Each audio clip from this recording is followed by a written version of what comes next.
Hello students, welcome back. So today we are going to deal with the next part of our chapter number 2, that is acids, bases and salts. तो आज अपना जो topic है that is chemical properties of acids. Upon acids की कुछ chemical properties से आज अपन deal करेंगे. तो स्टार्ट करते हैं अपन. तो सबसे पहली जो प्रॉपर्टी है जो फर्स्ट में अपन लिखेंगे, acid react with metal to produce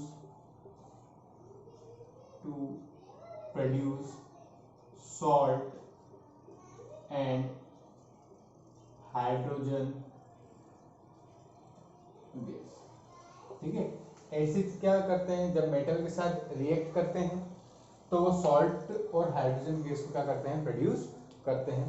यहाँ पे अपन को रिएक्शन भी बताना पड़ेगी. तो जैसे मैंने कोई एक एसिड ले लिया, एग्जांपल के लिए HCl, किसके साथ रिएक्ट करवाना है मुझे, मेटल के साथ. तो मेटल यहाँ पे मैंने लिख दिया Zn.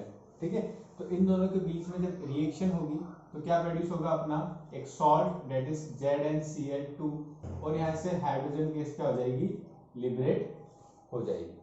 क्लियर है इतना? होपफुली क्लियर हो गया होगा. बैलेंस करना आपको मैंने चैप्टर नंबर 1 में ऑलरेडी सिखाया था, फिर भी यहाँ पे कर देता हूँ कि बैलेंस हो गया. देखिए 2H और यहाँ पे 2H है, 2Cl है, 2Cl एंड Zn सिंगल. एक एग्जांपल और लिख देते हैं अपन, जैसे H2SO4 प्लस Zn. तो ये भी क्या होगा, देखिए H2SO4 क्या है, सल्फ्यूरिक एसिड है, जिंक एक मेटल है. तो एसिड और मेटल जब रिएक्ट करते हैं तो क्या बनता है, सॉल्ट बनता है. तो सॉल्ट कौन सा बनेगा, ZnSO4 और प्लस क्या हो जाएगा, हाइड्रोजन गैस यहाँ से लिबरेट हो जाएगी. क्लियर है? तो पहली प्रॉपर्टी हो गई.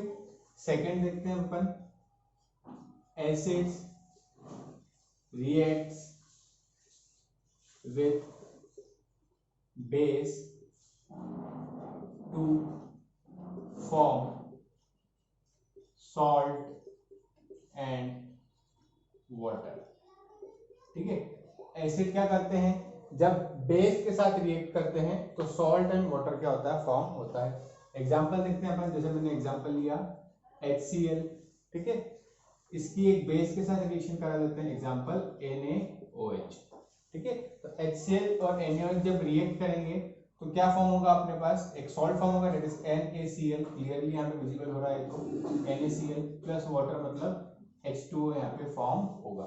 ठीक है, तो एक चीज ध्यान रखना, एसिड जब भी बेस के साथ रिएक्ट करेंगे तो सॉल्ट और वाटर क्या होता है, फॉर्म होता है. ठीक है, तो ये चीज अपन को ध्यान रखना है. अच्छा, अब जब अपन केमिकल प्रॉपर्टी बेस की पढ़ेंगे तब भी अपन ये रिएक्शन लिख सकते हैं कि बेस जब एसिड के साथ रिएक्ट करेंगे तो सॉल्ट एंड वाटर फॉर्म होगा. ठीक है, तो दोनों जगह काम हो जाएगी.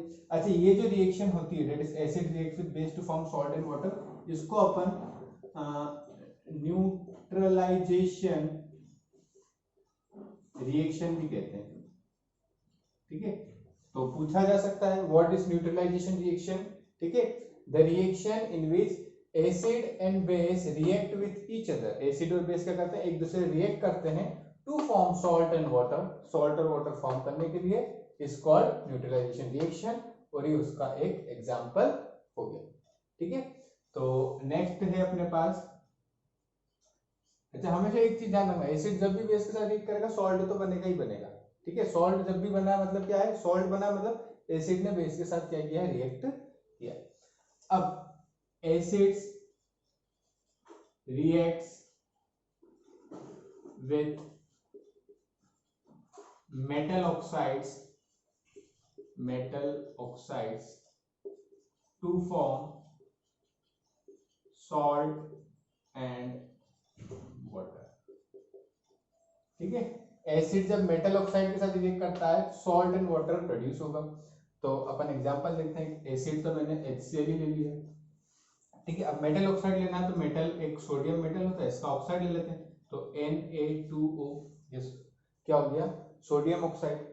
फॉर्मूला बनाना मैंने आपको 9th क्लास में सिखाया था, अगर उसमें डाउट आता है तो मुझे बता दें एक बार.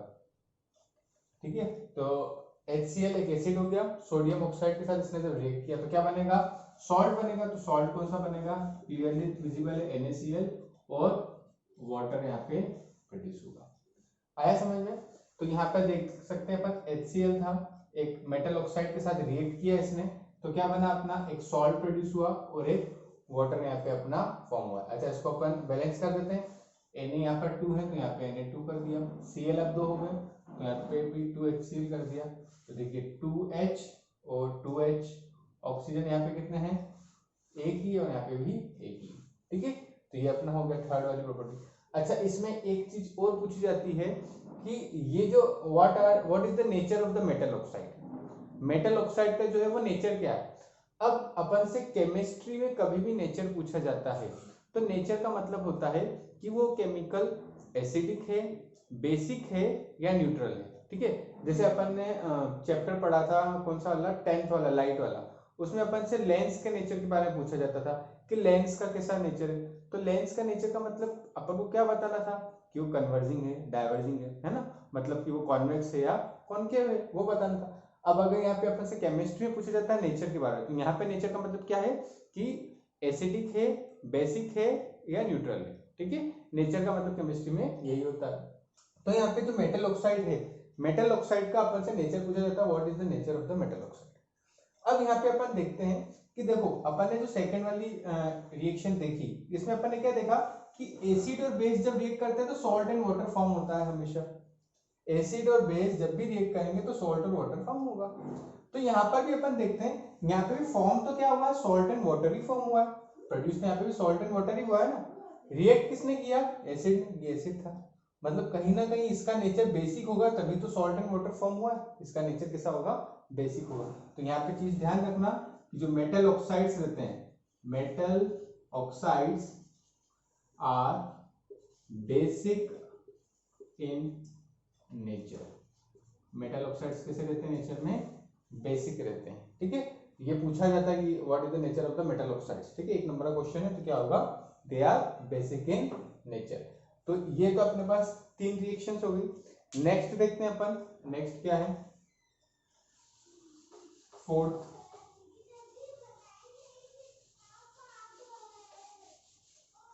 next is fourth, acids reacts with metal carbonates to form, ठीक है, acid reacts with metal carbonates to form salt, water and carbon dioxide. ठीक है, तो यहाँ पे जब एसिड मेटल कार्बोनेट के साथ रिएक्ट करते हैं तो सॉल्ट फॉर्म होता है, वाटर फॉर्म होता है और कार्बन डाई गैस जो होती है वो क्या होती है, इवॉल्व होती है। एग्जांपल अपन देखते हैं, जैसे एक एसिड ले लिया मैंने, कौन सा, HCl, मेटल कार्बोनेट के साथ अपन को क्या करना है, इसे रिएक्ट करना है। तो एक मेटल कार्बोनेट ले लेते हैं अपन, Na2CO3। ठीक है, तो यहाँ पे प्रोड्यूस क्या क्या होगा, एक तो सॉल्ट होगा, Na और Cl दिख रहा है तो डायरेक्ट लिख दो NaCl ही होगा सॉल्ट, तो प्लस वाटर H2O, प्लस क्या है कार्बन डाइऑक्साइड तो CO2। क्लियर है इतना। तो HCl Na2CO3 इन दोनों ने मिलकर क्या दिया अपन को, NaCl H2O एंड CO2। इतना क्लियर है। एसिड जब मेटल कार्बोनेट के साथ रिएक्ट करेगा तो सॉल्ट फॉर्म होगा, वाटर फॉर्म होगा और कार्बन डाइऑक्साइड जो गैस होगी वो क्या हो जाएगी, इवॉल्व हो जाएगी। अच्छा इसको अपन बैलेंस कर देते हैं, तो इसको बैलेंस कर देते हैं तो यहाँ पे 2 कर देते हैं क्योंकि H यहाँ पे 2 है। अब यहाँ पे Cl भी 2 हो गया तो यहाँ पे 2 कर देता है, Na2 है तो Na2, ये बैलेंस हो गया। क्लियर। अब यहाँ पे ये जो CO2 गैस होता है इसका टेस्ट पूछा जाता है बहुत बार, तो उससे पहले मैं एक रिएक्शन और बता देता हूँ, उसके बाद आपको CO2 गैस का टेस्ट बताऊंगा। तो नेक्स्ट जो है fifth, acids react with metal hydrogen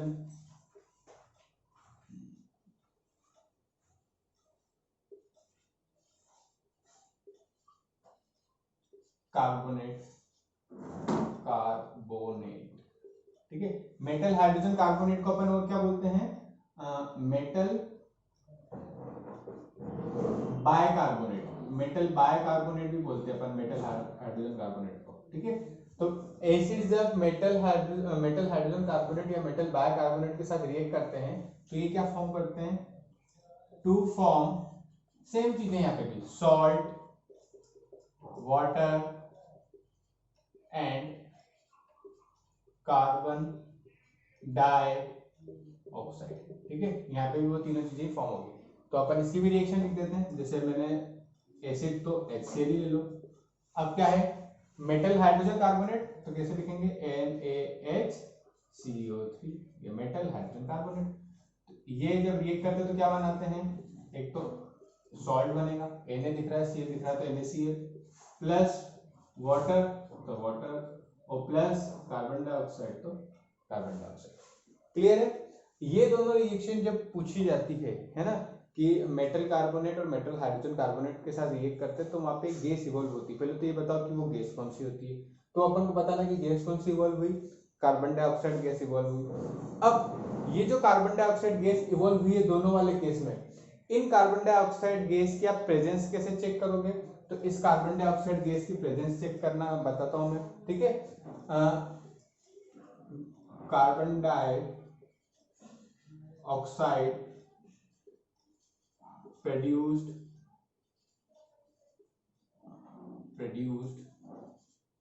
in the above reactions, ये जो दोनों ऊपर रिएक्शन लिखी है, इन रिएक्शन में जो कार्बन डाइऑक्साइड गैस क्या हुई है, प्रोड्यूस हुई है,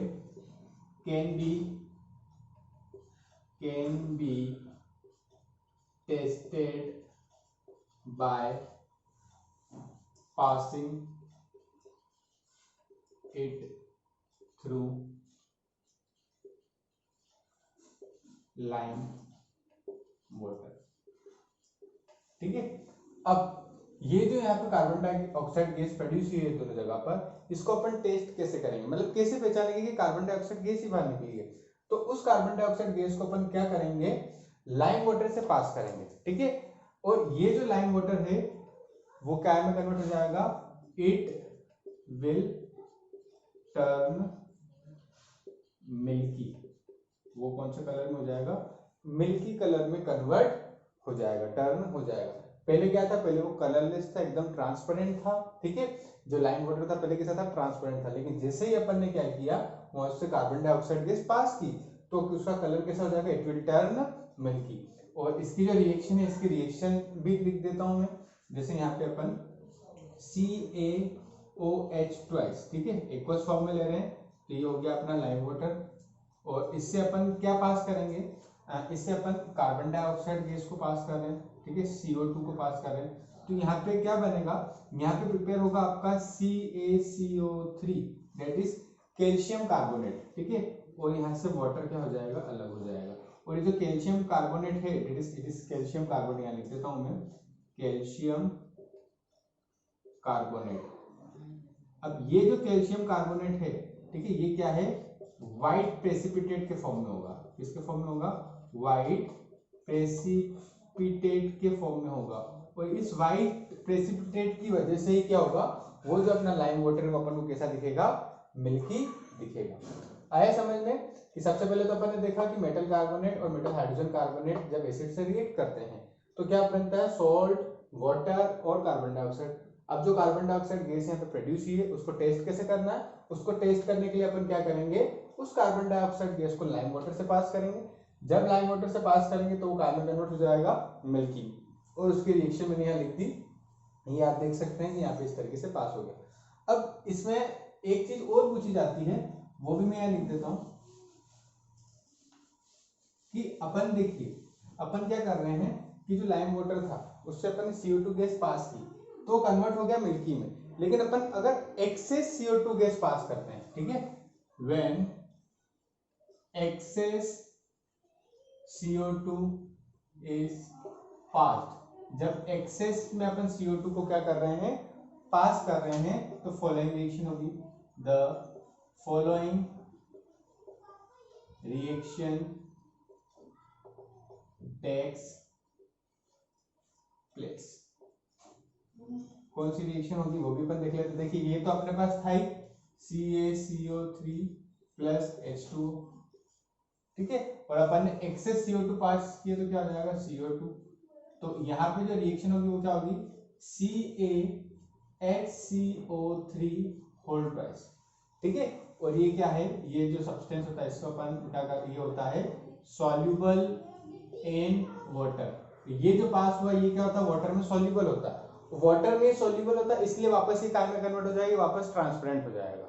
ठीक है, जैसे यहाँ पे क्या हुआ था, अपन ने देखा कि जो CO2 प्रोड्यूस हुई उसको अपन ने जब लाइम वाटर से पास किया, ठीक है, ये CO2 को जब लाइम वाटर से पास किया तो कैल्शियम कार्बोनेट प्रोड्यूस हुआ, जिसकी वजह से अपन को कैसा दिखने लग गया, मिल्की दिखने लग गया। अब ये जो प्रोडक्ट है अगर अपन एक्सेस CO2 पास करते हैं, मतलब अपन ने CO2 को क्या किया, एक्सेस क्वांटिटी में अगर पास किया है, तो उस केस में क्या होगा, ये जो प्रोडक्ट फॉर्म हुआ ये फर्दर CO2 के साथ रिएक्ट करेगा और एक कंपाउंड बनाएगा that is CaHCO3 whole twice. ठीक है, that is calcium hydrogen carbonate. और ये जब बनाएगा तो ये जो सब्सटेंस होता है ये क्या होता है, ये कंपाउंड वाटर में सॉल्युबल होता है, जिसकी वजह से वापस ये कैसा हो जाएगा, ट्रांसपेरेंट हो जाएगा। यहाँ पे वो कैसा हुआ था, मिल्की हुआ था, और यहाँ पे वापस कैसा हो जाएगा, वो ट्रांसपेरेंट हो जाएगा। तो ये कुछ केमिकल प्रॉपर्टीज थी जो मैंने आपको एक्सप्लेन कर दी, 5 केमिकल प्रॉपर्टीज बताई है। होपफुली इनमें आपको कोई भी दिक्कत नहीं आएगी, बहुत इजी वे में एक्सप्लेन किया गया है। अगर फिर भी कोई डाउट आता है तो कमेंट सेक्शन में जरूर बताएं। आज के लिए इतना ही, थैंक यू।